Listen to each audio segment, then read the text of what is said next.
This is the Sports Content Gameplan, the podcast where we go behind the scenes with the creators shaping how we see sports today. I'm your host, Isac Solinaw, and each week I have conversations with the people behind the videos, photos, stories, and strategies that brings the game to life. We talk creativity, storytelling, and the real work that happens behind every highlight. On today's episode of the Sports Content Gameplan, we're gonna go through all the top plays from the first 11 episodes. So we're gonna take all the best stuff from our first 11 guests on the show. We're gonna start with the English-speaking ones and then the Swedish-speaking ones. Let's get into it. I asked you to kind of bring your three plays or three tips that you can for a content creator to add to their game plan when they want to create, because I feel like you do a great job at creating relatable content for the viewers, for the followers. So what would be your three plays to add to a game plan for a creator to make better or more relatable content?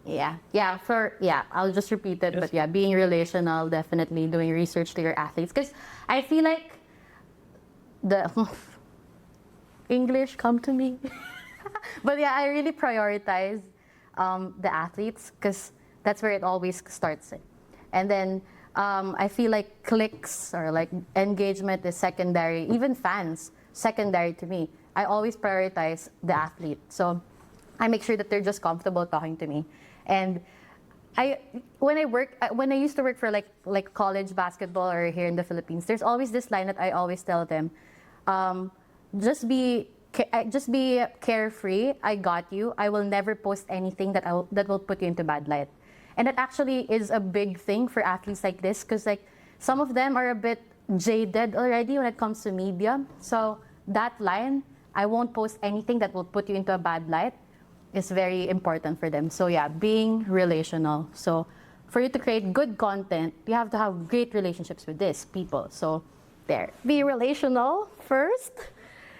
And second, with relationship, I think when you do have a relationship with the athlete already, I think it's just natural for you to make sure that whatever you're creating for them is honoring. So for example, just picking pictures, especially I think I noticed this specifically for women's basketball. They're very picky with the photos that you post. So if it's not flattering, that will never see the light of day. But I have to make sure that they're cute, that they look great. So I have to make sure that everything is honoring. So at the heart of it, honor really making. And I think it's very helpful for people like us working in international sports, because for me, I've never worked for a team. Like you did work for a team, so you can be partisan, right? But for me, I've never experienced that. I've always worked for a general thing. So right now, I'm working for the International Federation. Before, I was working with the TV broadcaster of college sports. So I always have to be kind of fair. I always have to be honoring. So at the heart of that, because I don't want to create content that makes an athlete embarrassed or anything. So first, be relational. Second, be honoring. And third, be fun. So given my background, I came from a serious documentary, sports writing background. And while that is good, and while that is very important, I just realized that it just wasn't my lane. I wasn't shining as I should be. So when I realized that I wanted to do fun, funny content, I think that's the reason why a lot of people work in sports. And why a lot of people tune into sports is for it to be fun. So being fun means getting into pop culture and getting into sneakers, unfortunately, for our bank accounts. So tapping into all these interests that the players are also interested in. So there was also a time that I did try to change my music taste into whatever the under 17 USA players are listening to, just so I could be hip and poppin'. Not for me, but at least I kind of know about the hip hop. I kind of know about all these basic pop culture stuff. So just getting into pop culture, and it's a perfect job for people like me who's chronically online. Time to make money out of this bad habit. So just really getting into pop culture. So creating relatable content in sports, it's not necessarily just about sports. It's all about the different tangents of sports. May it be about music, may it be about a different sport. For example, like some players are also into F1, some players are also in following football. So just all the tangents of sports or of basketball specifically, and just attack every other side. So yeah, there. If you would try to break down 3 plays or 3 tips for young creators trying to get into the sports content scene, or try to get hired, or try to reach other teams or organizations to work in this field, what would be your tips or recommendations? I think that one of the characteristics of a young creative that is more rare, that I think would help people stand out, if you already have some of the creative chops and are you interested in the creative, to learn the data side and to learn how to think in Excel or Google Sheets, think in spreadsheets, so that you understand the relationship to performance eventually and analytics and whatnot. But also just like when you find a creative that knows about sheets and knows about Excel thinking, they are also likely to understand how to build budgets. They're also likely to understand how to sort of produce and think a bit more chronologically. And so I would say if you're trying to perfect, like, you'll get better through reps on the content production side. I love creators. I think creators should also focus on that, on the, business hard skill side. The next thing is, everybody's so worried about getting the perfect job out of college in terms of the role and the company, I think, or out of university. Like, I think that it's much more important to get a role at a place with great humans that are going in good directions. Like, I worked at Street Easy, and those are still some of my best friends in the whole world, because we were together building something, and they were smart and sharp. And I don't wish for a second I got into the sports creative world earlier. Like, I didn't rush to get here. It came when it came. So I would say put more pressure on yourself to find the right opportunity in the right team than with like the team, capital T. And then last, I think that like building relationships and thinking of it less as networking and more about like forging friendships and meaningful connections is, there's a lot of people that talk about boundaries and how they shouldn't think that way. And you shouldn't think of your team as a family, and you shouldn't think of your clients as friends, like, because they can always hurt you. Like, anybody in life can hurt you. I don't know how to say it any other way. Like we all are at risk of getting hurt every time we make ourselves vulnerable.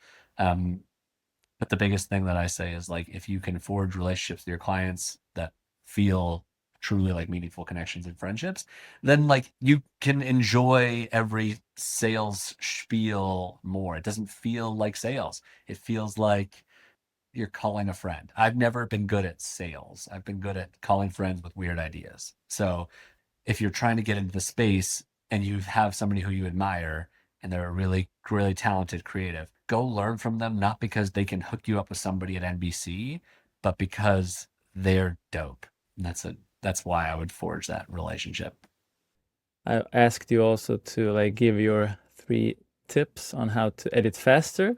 So what's like, for me, I can't even imagine how you create like these amazing cinematic videos in like 5 minutes, but how can you, for a creator, how can you get started to create faster if you wanted to? So first, thanks for the compliment, but yeah, I would say the key word is organization.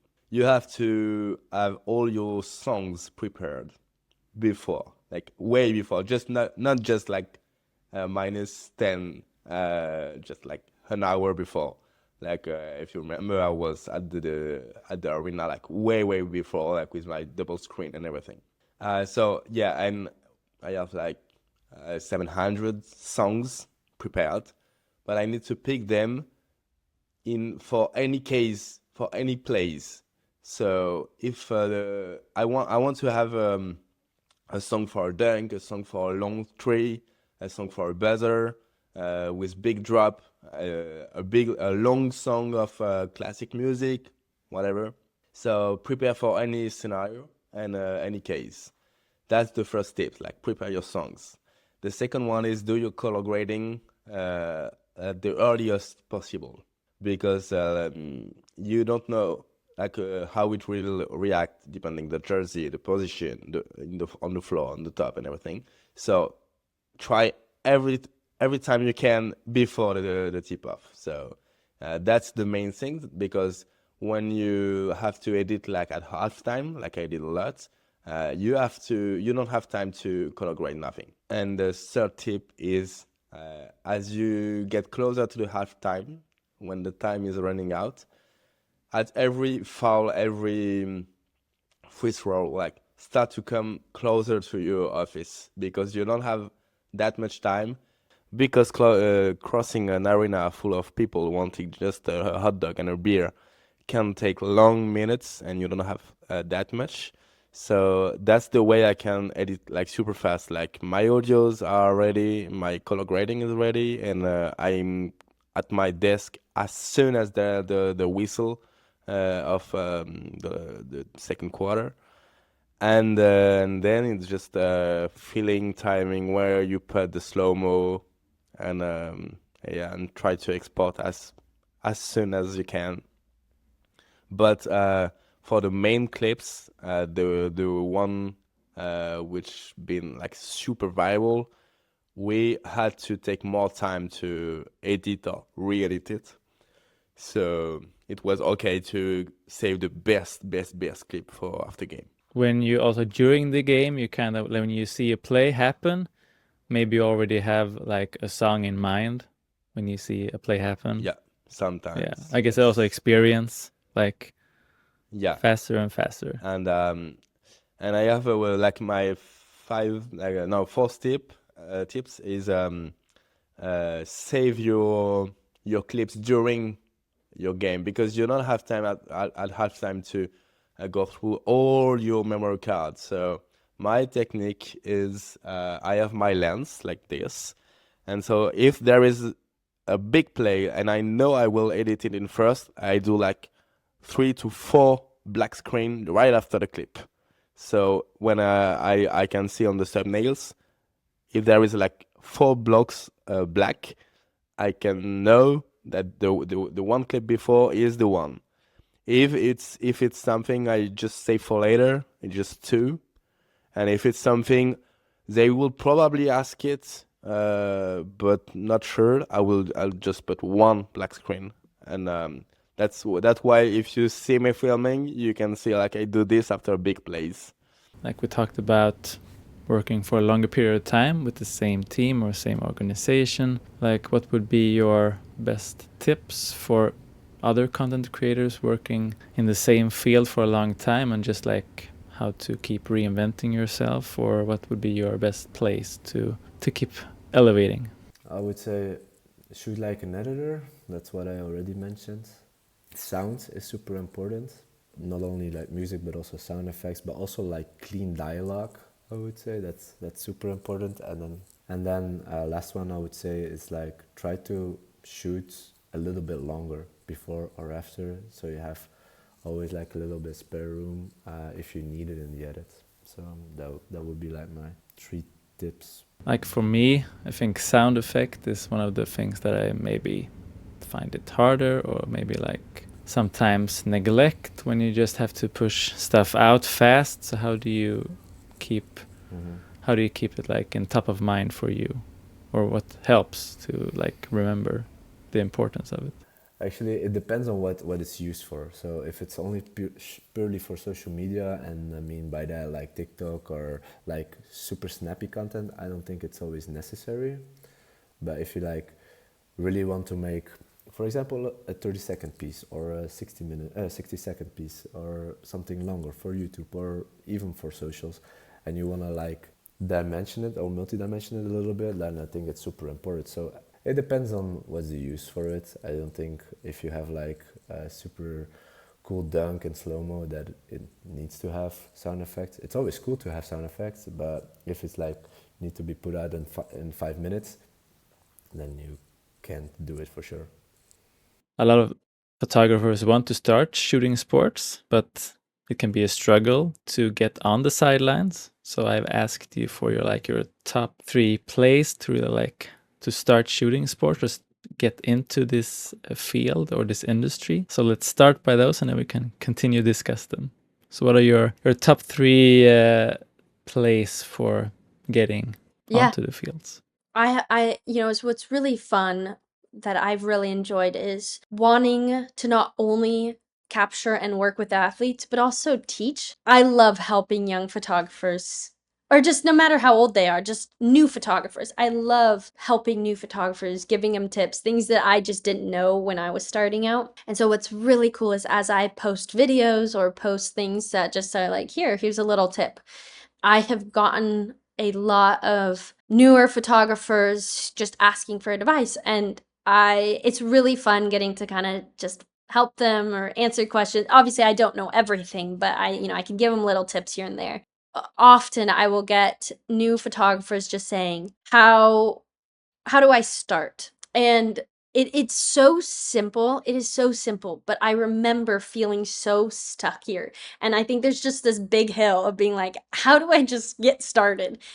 The thing is you just need to go take pictures. I know it is so simple. It's like the silliest little thing. It's like, well, no, duh. But the problem is that people are like, I don't have a protein to take pictures of. I don't have an opportunity. So how do I get started? So the thing is one, if you have no teams to take pictures, you have your friends. Like literally start at the base level. One, use whatever camera you have. You do not need the nicest camera to start out with. Maybe eventually when you're making money off of this, yes. But you're not there yet. You're at the beginning. So, you're talking to these new photographers. You're like, take what you have. It could be a phone for all I care. It does not need you. And then there's, cheap cameras on Amazon. Order a cheap camera. It's okay if it's not the nicest. And then, so all you need, get the camera. Part of it, though, is having a drive and love for it, because if you're expecting all these opportunities to come easy, you're not in the right end. Like you're not going to make it very far, because a lot of, you talk to anyone who's been doing this for a decade, they're probably still working hard and they're getting a lot more opportunities now, but there is rarely you get spoon-fed unless you happen to be born into a top level opportunity, but that doesn't happen very often. As like for me, I had zero connection. So it's like, don't expect to be spoon-fed. Opportunities. What you have to do is you have to start at the bottom. You have to work and, save up a little, like couple $100 to buy a little cheap camera and go take your friends out to a basketball court outside, a field, and just learn your camera inside and out. Figure out how to capture action, because action, like sports, is so different than a family picture where you pose them, make them all nice, don't move. All right, 1 second, take the photo. This is very different than trying to say, can you capture a touchdown or a basketball shot or capture a car driving past? They are not the same. So what you have to do is just go shoot, go take pictures. And I would tell kids, take pictures every day if you can. It doesn't matter what it is. Maybe start simple. Take a picture of your dog running around. It's not hard. Next, what you would do is, I think social media has been one of the biggest things for me in my growth, is having relationships and opportunities and networking through Instagram. Really, like, I know there's TikTok you can invest in and YouTube, which are really great, but my opportunities have honestly all come through Instagram. So I would say, Instagram, once you start taking pictures, post every day.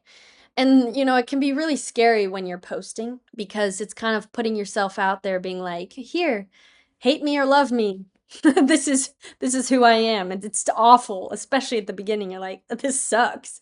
And even now, I think there are some things I take, which I'm sure every photographer, videographer can relate to, where you're like, this sucks. I do not want people to see this, but that is how you grow. You got to make yourself vulnerable, expect somebody to not like it. But then how are you going to be able to push yourself to learn or grow better if you're not putting yourself out there? So I tell kids, which I actually did the same exact thing, is you post every single day for 30 days. Your photo at that 30-day mark is going to be miles better than that day one picture. And it's just because you got better. So that is like, you start with just go take the photos. Keep it simple. Take pictures of your friends. Then you post. You take pictures, post it, become vulnerable. Using Instagram, I will say this might be more than 3 tips, but I'll try to keep it quick. But You can do more if you want.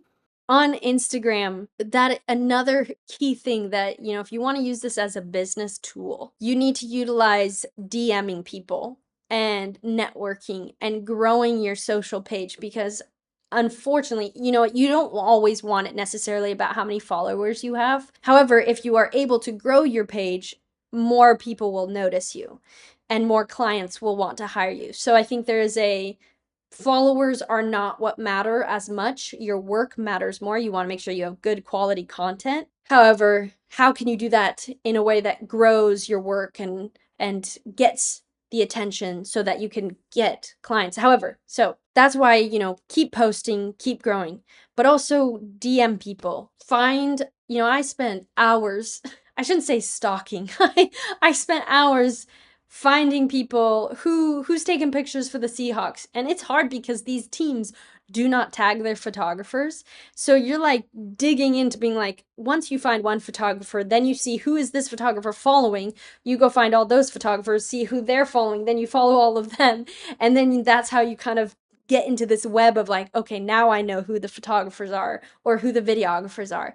And so I then DM'd them and just said, hey, I have a question. How did you do this?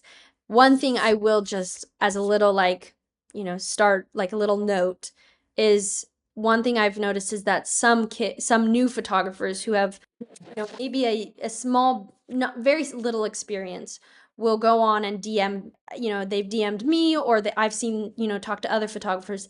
Their first DM is asking for something, in a sense where they're like, can you get me on the field? So this is more of an advice to new photographers who want to grow. The most important thing is, if you want opportunities, you need to create relationships with people and get to know them. And people aren't just going to let you do something unless they trust you, unless they know who you are as a person. And so if your immediate DM is, hey, can you get me on the Seahawks field? One, I probably won't answer. Of course, I try to answer everyone. And so I probably will just be like, I'm sorry, no. Because I don't know who you are. I don't know what your goals are. And you know, I look at your content. Sure, I started at nowhere. I started at the bottom. But like, you have to understand, the best way to DM photographers who have been doing this for a while is, one, asking for little bits of advice. Hey, how can I do this? Which that is the majority of the messages I get, which is just so cool. And I'm like, awesome, your stuff is great. Here's something you could do. Or, you know, comment on their stuff like, hey, your work was so good here, and just DM slowly. And that's how you create a real relationship with someone and kind of figure out, who do you want to imitate? Who do you want to work with? Who do you want to be like someday? Don't just try to use people, because sure, there are people in this industry that they just climb the ladder as doing whatever they can. I hope to never be like that. I don't admire that. And often I don't see that working very well.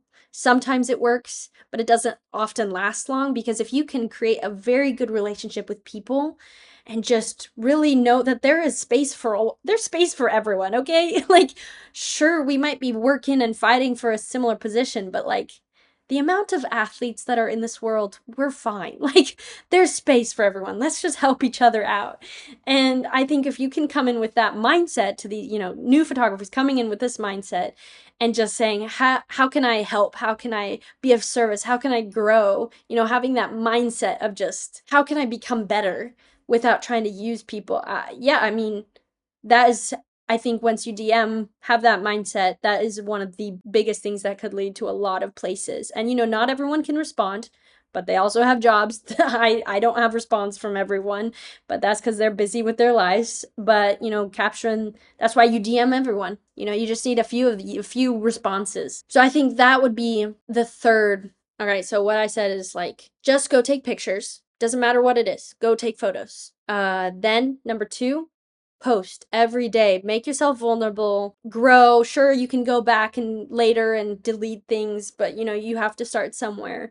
And then third, DM with a mindset of growth. So I think those would be my 3 very large tips for someone who's just jumping in for the first time. Jag skrev till dig innan, jag frågade lite om du hade tre saker du skulle kunna tipsa om för att hitta sin målgrupp. Är det något du har hunnit tänka på? 3 tips för att hitta sin målgrupp. Alltså nummer 1 är ju vara konsekvent. Okej? Nummer 2, där är ju, låter tråkigt för att vi har pratat om att man inte ska vara beroende av siffror. Men titta, alltså givetvis ska du snegla och titta på vad som funkar och vad som inte funkar. För om du jämför 2, 3, 4, 5 videos så kommer du se att en av dem har gått bättre och en av dem kommer gått sämst. Så försök dra en analys. Och nummer 3, ha kul. Alltså jag kan inte betona det tillräckligt. Ha roligt. Och då kommer andra se att du har roligt och då blir det roligare för dem. Så det är 3 saker. Har du någon gång haft att det inte känns roligt? Som sagt, det där med listorna. Jag kommer ihåg, ett tag gjorde jag bara dem för de gick så bra, du vet. Och då kom jag hem och då sa jag till min flickvän, vilket fan vad tråkigt det kommer bli att spela in en lista. Och då sa hon, men måste du göra det då? Du vet. Och jag gjorde det just den dagen, men sen dess har jag försökt att inte göra det. Alltså du vet, kanske någon gång i veckan, men inte mer än så. För det finns roligare saker att spela in. Du vet. Ja, en lista liksom. Och gör du det massa dagar i rad, fy fan vad trist. Så jag har försökt att varje video gör att jag liksom kommer hem från jobbet och känner, men det ska bli kul att göra det här. Vad är dina 3 tips eller plays som man kan lägga till i sin gameplan när man skapar content runt med sin förening eller sitt lag för att man börjar skapa mer video och känna att det känns, och man kanske också då inte har gjort det så mycket innan, men också känns lite osäker på hur man ska börja. Vad är dina 3 tips för att man börjar filma? Det första och det tråkigaste som alla säger är ju bara börja. Men alla säger det för att det är sant, tror jag. Men också så här, om man är... För lite där var jag med Luleå Basket. Att så här, vi har inte gjort det här innan. Vi har inte riktigt filmat så här mycket. Jag hade typ gjort lite så här, du vet, roliga klippt ut bloopers från intervjuer. Eller gjort någon sån här idiotfrågor typ. Men att liksom börja filma oftare och mer. Om det inte är gjort innan så är allt det bättre än ingenting. Att man försöker, och jag vet att det är svårt, speciellt om man liksom har en bild av att det ska vara väldigt, väldigt bra, så känns det som så här, det är svårt att nöja sig, men jag tror också så här, du måste bara in i det och du måste testa och du måste leva med att du kommer sen kolla tillbaka och säga fan fult det där var. Men det finns som inget annat sätt att börja. Det är nog det första, börja testa, börja experimentera, och sen tycker jag att det viktiga är liksom att gå från laget själv, speciellt om du bara har ett lag är det ganska lätt. Eller alltså, jag tänker om det är en hel förening med ungdom, senior, alltså, då är det svårt. Men om man har ett lag som jag hade i Luleå Basket eller 2 som jag har här, att vilka är de här personerna, och att man i linje med det försöker skapa sitt content så att man inte liksom, de ska vara bekväma, de ska visas från sina bästa sidor. Att börja med det som redan händer, att man behöver inte tänka att man måste styra upp massa TikTok-grejer och liksom danser om folk inte vill göra det. Alltså, sen kraven, de är ganska roliga i sig. Alltså, i ett lag händer det ganska mycket roliga grejer. Filma det, för det är också nytt för dem som inte har varit i ett lag eller inte är så där nära. Så att det har varit min så här, sänk den tröskeln, och sen så vi visar det som redan har skett. Vi behöver inte styra upp någonting, för det tar också ganska mycket tid att liksom planera, strukturera, boka in, ordna det rekvisita och så här.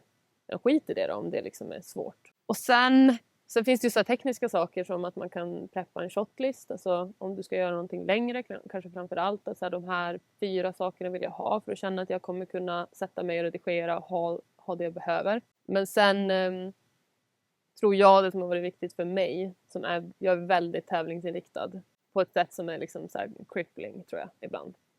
Men jag har liksom försökt ändra det, och jag är 32 år gammal nu och det verkar inte gå över. Så att jag har som försökt hitta ett sätt där det faktiskt funkar för mig. För jag tror att är du, som man också ofta är om du är kring idrott, det är ju en tävlingsriktad miljö. Det är svårt att inte tävla där, tror jag. Men att man kommer ihåg bara att eftersom att alla är på internet, alla lägger ut allting på sociala medier. Du kan väldigt snabbt komma i kontakt med någon som har massor av år mer av erfarenhet, som har liksom gjort det här väldigt länge. Eller en person som har helt sjuka förutsättningar i form av tekniska färdigheter, i form av utbildning, i form av kollegor. Alltså du kanske jämför din video som du har filmat helt själv mot en person som har klippt, det är 4 videografer, en klippare. Alltså man måste ändå jämföra rätt eller tävla mot rätt person. Så att man inte ser någon annans slutproduktion som det ligger liksom timmar och massor av resurser bakom med din ena, och sen så ska du tänka att du har varit dålig. För det kommer inte göra dig bättre. Och jag har själv varit där och man känner så här, det här är ju ingen jävla idé. Alltså jag kommer aldrig kunna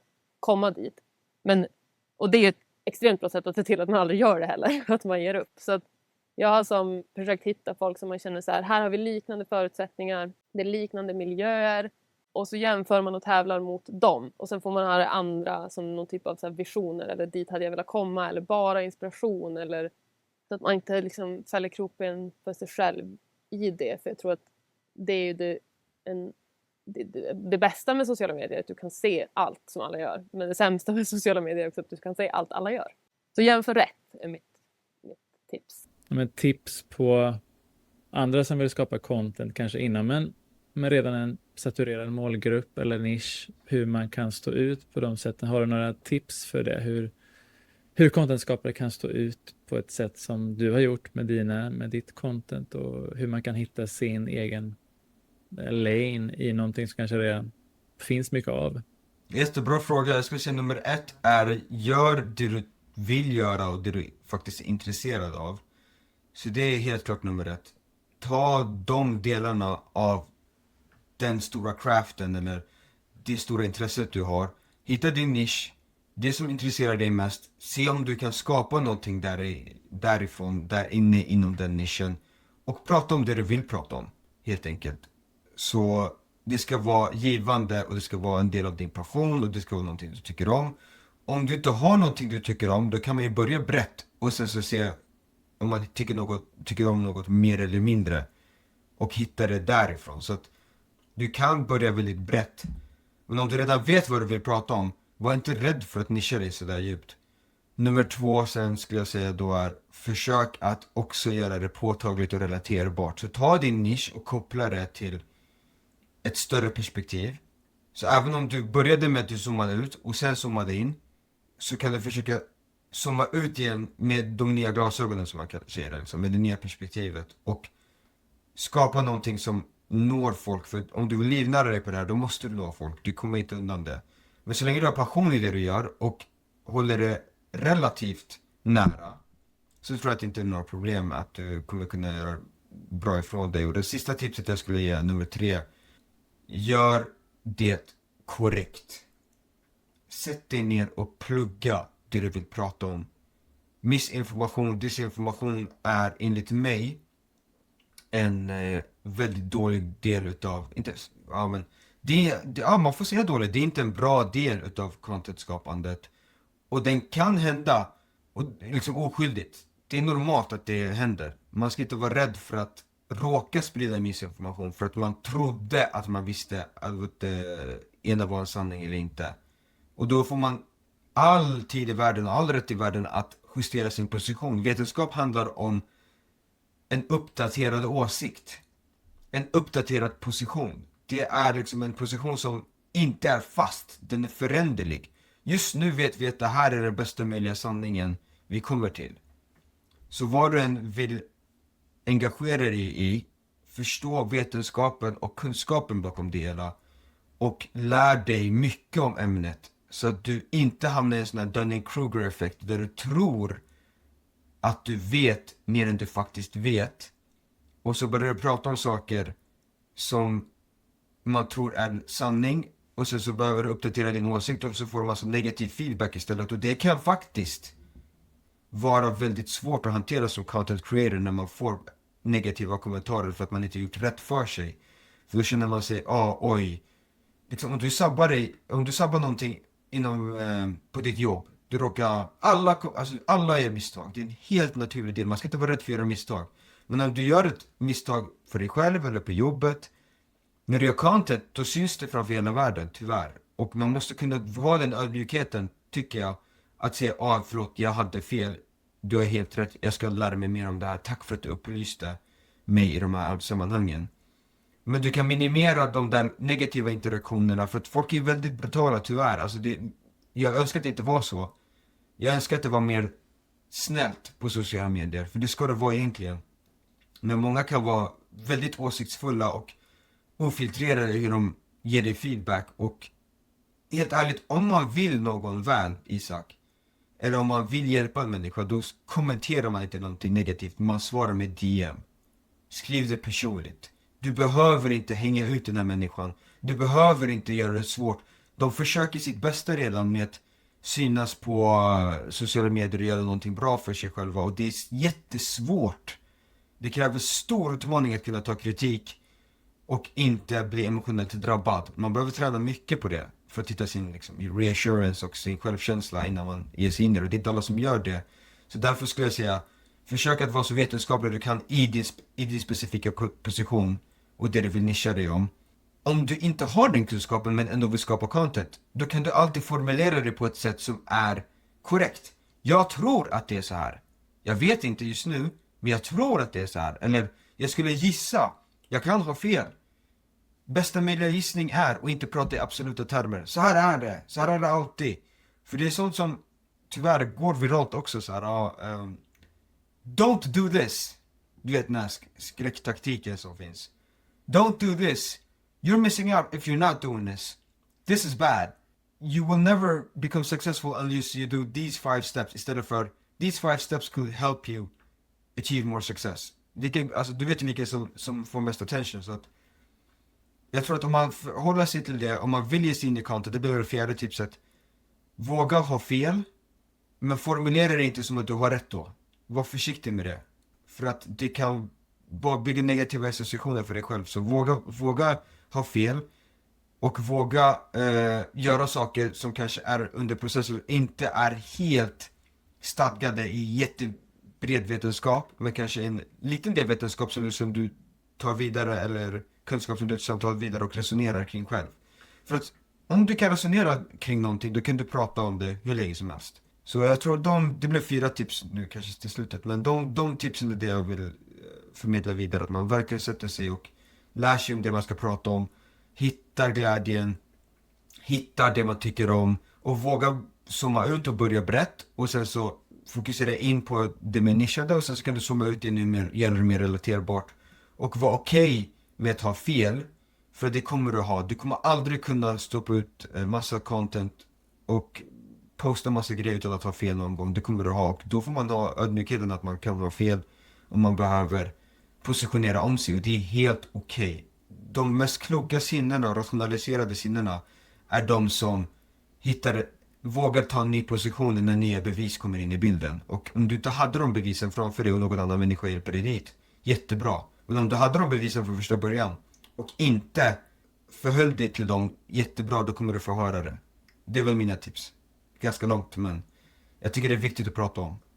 Jag tänker att du är mer veteran i sammanhanget, så jag tänker, har du några tips eller liksom dina 3 tips för att få spelare eller de som gästar din podd att känna sig bekväma, eller liksom vad gör du för att känna den här att de känner sig bekväma med att gästa eller delta i din podd? Jag brukar alltid försöka bjuda på mig själv lite grann.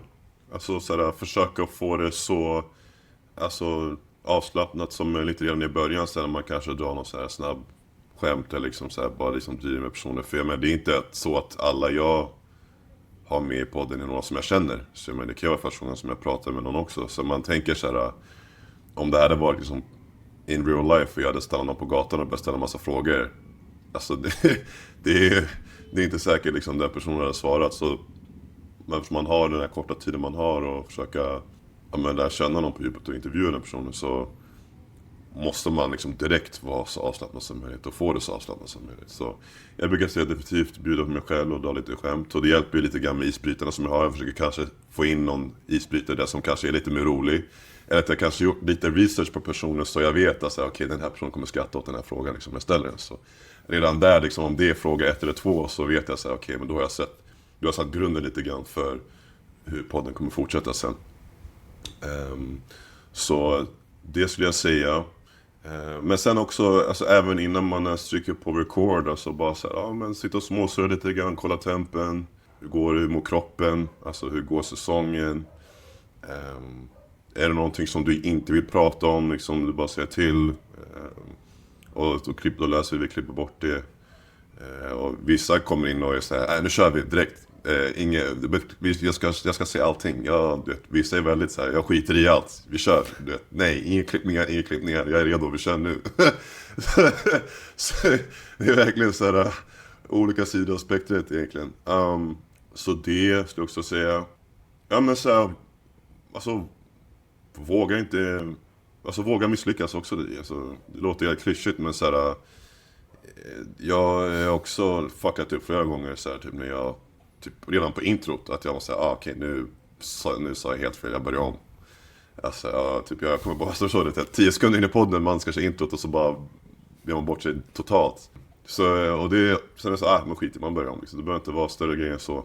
Bara liksom alla de här grejerna tror jag att man i helhet, om man ska summera allting, så vill jag säga bara att gör miljön kring intervjupersonen och intervjun så bekväm som möjligt, skulle jag säga.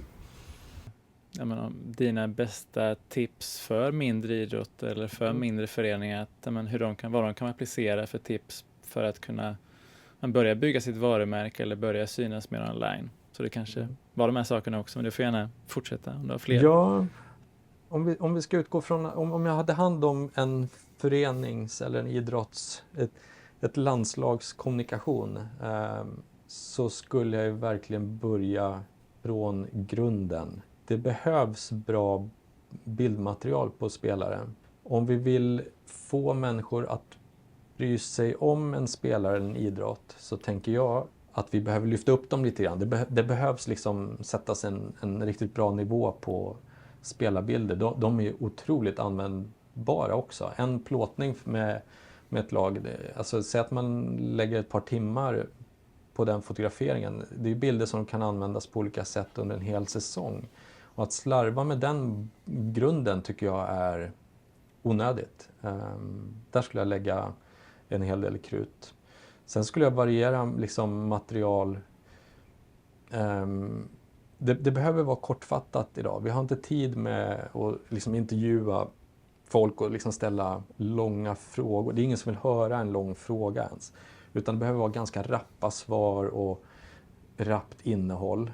Och jag tycker att man kan spegla mer utav idrotten och mindre utav det som är runt omkring. Att bara stå i spelargången tillsammans med ett lag som ska ut på isen. Du vet. Nu har jag varit i spelargången mycket under bandymatcher och sådär. Men att stå där, du vet, när stämningen börjar liksom, nu börjar bli allvar. Man hör musiken lite så här dovt utifrån arenan när dörrarna fortfarande är stängda. Och så hör man liksom hur spelarna börjar bygga upp sig själva, liksom peppa varandra. Dörrarna öppnas och så ser man någon liksom sån här eld som sprutar ut på isen liksom, och man hör musiken helt plötsligt och alla liksom rusar ut och hela bara att få förmedla den upplevelsen till åskådaren, att få vara med bakom där utan någon berättar och säger någonting. Det tror jag är supermycket värt.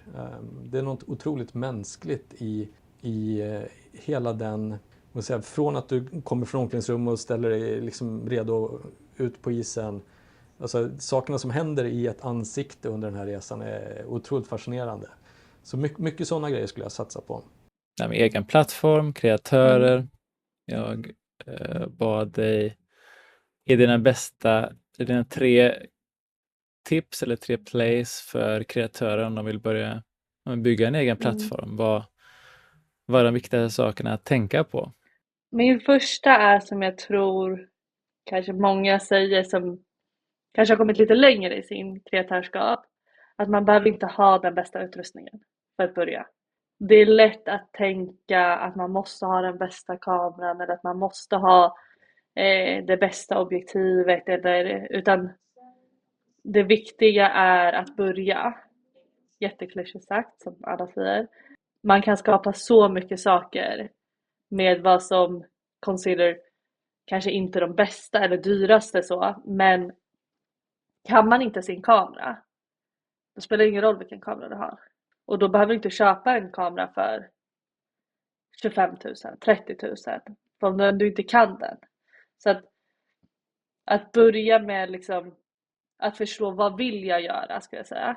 Och därefter skaffa utrustning och sen jobba sig upp. Inte liksom börja med, du kommer jättelångt ändå. min första kamera var liksom inte en fullformatskamera. Så. Och det andra också jätteklyschigt. Men att våga. Och att våga, jag har pratat om det innan nu, men att våga vara sig själv. Så våga vara dig själv. Men jag säger väl den klassiska också, att inte fastna. Alltså, bli inte för hård, bli inte för så här perfektionist. Utan det viktiga är liksom, det viktiga ibland är att få upp det. Än att det ska vara perfekt, för de detaljerna jag och vi kreatörer kan sitta och liksom pilla på. Det är ingen som märker det på det sättet. Sen kan det ju, alltså, jag brukar säga att det kanske förgyller någonting hos mig.